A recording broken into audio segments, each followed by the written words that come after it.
एक बार की बात है, किसी जंगल में एक कौवा रहता था।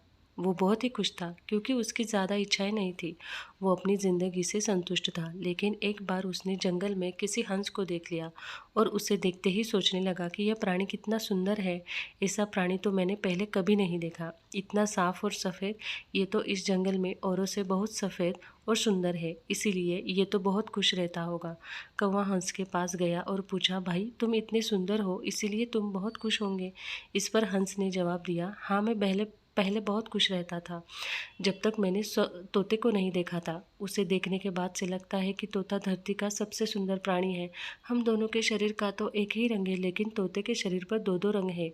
उसके गले में रंग का घेरा, लाल रंग का घेरा और सुर्ख हरे रंग का था। सच में वो बहुत खूबसूरत था। अब कौवे ने सोचा कि हंस तो तोते को सबसे सुंदर बता रहा है, तो फिर उसे देखना होगा। कौवा तोते के पास गया और पूछा, भाई तुम दो दो रंग पाकर बड़े खुश होंगे।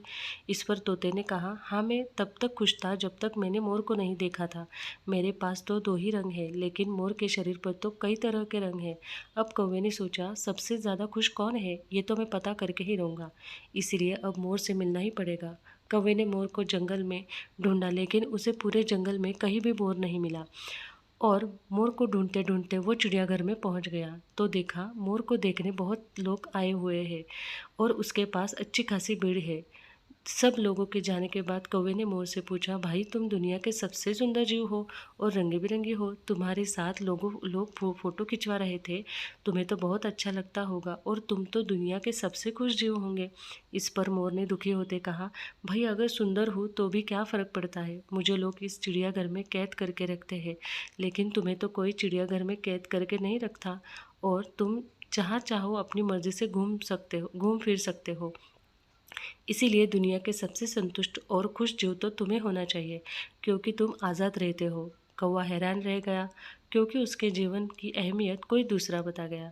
दोस्तों, ऐसा ही हम लोग भी करते हैं। हम अपनी खुशियों और गुणों की तुलना दूसरों से करते हैं, ऐसे लोगों से जिनका रहन सहन का माहौल माहौल हमसे बिल्कुल अलग होता है। हमारी ज़िंदगी में बहुत सारी ऐसी चीज़ें होती हैं जो केवल हमारे पास है, लेकिन हम उसकी अहमियत समझकर खुश नहीं होते। लेकिन दूसरों की छोटी छोटी खुशियाँ हमें बड़ी लगती है, जबकि हम अपनी बड़ी खुशियों को इग्नोर कर देते हैं। मेरी कहानी अच्छी लगी हो तो मेरे चैनल को सब्सक्राइब करना, शेयर करना और लाइक करना। Thank you.